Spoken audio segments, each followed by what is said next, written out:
Toutes les églises ne sont pas égales lorsqu'il s'agit d'attirer la présence manifeste du Saint-Esprit.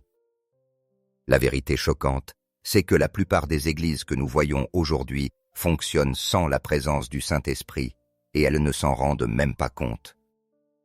Bien que Dieu soit omniprésent, sa puissance tangible et miraculeuse choisit de se reposer plus fortement dans certains types d'environnements spirituels. Mais il existe des types précis d'églises auxquels le Saint-Esprit ne peut résister. Des églises qui deviennent des aimants pour la gloire et la puissance de Dieu. Le premier type d'église qui attire le Saint-Esprit est l'église qui prie. Je ne parle pas d'une église qui fait une simple prière d'ouverture ou une bénédiction rapide sur une offrande. Je parle d'une église où la prière est le moteur qui fait avancer toute la communauté. Il est pratiquement impossible que la pleine puissance de Dieu coule dans une église où la prière est absente. Peu importe la taille de l'église, une église qui ne prie pas est une église condamnée à mourir. Jésus a dit « Ma maison sera appelée une maison de prière ». Cela signifie que la caractéristique première d'une église se trouve dans sa vie de prière. Chaque église dans le domaine spirituel est vue comme une entité individuelle, même si elle compte de nombreux membres. Ainsi, lorsqu'une église ne prie pas, cela équivaut à un croyant qui ne prie jamais. Le Saint-Esprit n'est pas un mendiant. Il n'impose pas sa présence là où il n'est pas désiré ou accueilli. Comme tout invité distingué, il a des standards, des attentes et des exigences. Lorsque ces conditions sont remplies, sa présence transforme les rassemblements ordinaires en rencontres extraordinaires avec le divin. Mais lorsqu'elles sont ignorées, les églises ne deviennent rien de plus que des clubs sociaux décorés de religiosité. Une église a besoin d'une communication constante avec Dieu pour se positionner correctement devant lui et maintenir sa puissance. Le jour de la Pentecôte, ils étaient tous ensemble dans un même lieu. Ces croyants priaient d'un même cœur depuis 10 jours. Et lorsque leur unité et leur prière atteignirent leur point culminant, le Saint-Esprit descendit avec une telle puissance qu'on entendit comme le bruit d'un vent impétueux, et il apparut sous forme de langue de feu. La prière ne nous prépare pas seulement au Saint-Esprit, elle crée la pression spirituelle qui attire sa présence du ciel. Les églises qui attirent réellement le Saint-Esprit organisent des réunions de prière plus fréquentées que leurs événements sociaux. Elles comptent des intercesseurs qui savent véritablement lutter dans l'esprit jusqu'à obtenir la percée. Le pasteur ne fait pas que prier, il conduit la marche dans la recherche de la face de Dieu. Et lorsque les gens entrent dans ces églises, ils sentent que cette communauté a combattu avec le ciel. Le Saint-Esprit ne vient pas seulement là où il est invité. Il va là où il est désespérément nécessaire. Le deuxième type, l'église centrée sur la sainteté. Peu importe la taille, l'architecture ou la qualité musicale d'une église, le Saint-Esprit ne peut jamais habiter une église si la sainteté y est absente. Peu importe les discours, si les membres mènent une vie de compromis et de péché, le Saint-Esprit trouve difficile de s'exprimer dans cette église. Le moyen le plus rapide pour Satan de détruire une église n'est pas de l'attaquer de l'extérieur, mais de pousser ses membres à compromettre leur foi.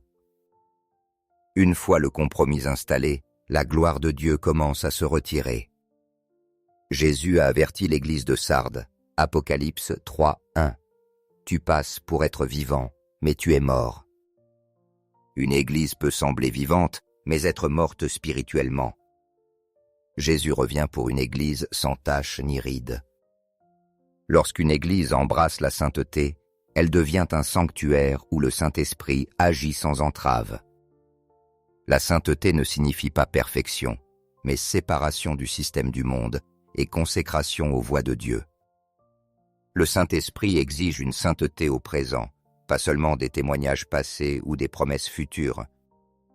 Le troisième type, l'Église centrée sur la parole. Le Saint-Esprit est l'auteur des Écritures, et il est attiré par les églises qui honorent, étudient et obéissent à la parole avec fidélité. Ces églises ne traitent pas la Bible comme un simple livre de suggestions, mais comme l'autorité finale pour la foi et la conduite. Toute écriture est inspirée de Dieu et utile pour enseigner, convaincre, corriger, instruire dans la justice. 2 Timothée 3,16. Inspiré veut dire soufflé par Dieu. Lorsque l'on traite l'écriture comme le souffle même de Dieu, le Saint-Esprit insuffle la vie à chaque rassemblement. Ces églises ne compromettent pas la vérité biblique pour plaire à la culture. Elles se nourrissent de la parole comme des affamés se nourrissent de pain. Et le Saint-Esprit honore ces églises en les transformant puissamment. Le 4e type, l'Église unie. Voici qu'il est agréable pour des frères de demeurer ensemble dans l'unité. Psaume 133:1. Là, le Seigneur répand sa bénédiction. L'unité ne fait pas que se sentir bien, elle attire directement la bénédiction de Dieu. Lorsque les croyants sont véritablement unis dans le cœur et la vision, leur puissance spirituelle collective se multiplie. Ces églises savent différer sans se diviser, servir ensemble sans rivalité et se soumettre sans perdre leur identité. Le 5e type, l'église d'adoration authentique. La véritable adoration va bien au-delà de la musique. Jésus a dit « Ceux qui adorent Dieu doivent l'adorer en esprit et en vérité » Jean 4,24. Le Saint-Esprit habite les louanges de son peuple, Psaume 22,3. L'adoration véritable n'est pas un spectacle, mais une participation à la réalité céleste. Elle ouvre les cieux, brise les chaînes et libère les captifs. Le 6e type, l'église généreuse. Dieu aime celui qui donne avec joie, 1 Corinthiens 9,7. La générosité ne concerne pas seulement l'argent, mais une attitude de cœur. Ces églises partagent leur temps, leurs ressources et leur amour. Elles deviennent des canaux de bénédiction et non des réservoirs stagnants. Le Saint-Esprit est attiré par cette circulation de grâce. Le 7e type, l'église évangélisatrice. Vous recevrez une puissance, le Saint-Esprit survenant sur vous, et vous serez mes témoins. Acte 1,8. L'Esprit ne vient pas seulement pour nous faire ressentir de bonnes émotions, mais pour nous rendre efficaces comme témoins. Ces églises vivent la grande mission, accueillant les pécheurs et voient de vraies conversions. Le 8e type, l'église affamée de Dieu. Heureux ceux qui ont faim et soif de la justice, car ils seront rassasiés. Matthieu 5,6. Ces églises ne se contentent pas des bénédictions d'hier.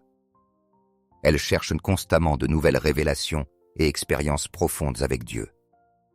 Ce sont des communautés qui jeûnent, prolongent les cultes et cultivent une soif spirituelle insatiable. Le Saint-Esprit est attiré par cette faim comme un aimant. Si ton Église incarne ces 8 qualités, tu te trouves dans un lieu où le surnaturel devient naturel. Sinon, ne te décourage pas. Ces caractéristiques peuvent être cultivées. Tout commence par toi. Une seule personne affamée de la présence de Dieu peut enflammer toute une assemblée. Le Saint-Esprit n'a pas changé depuis le livre des Actes. La question n'est pas de savoir s'il veut agir puissamment aujourd'hui, mais de savoir si nous créons les conditions nécessaires à sa venue.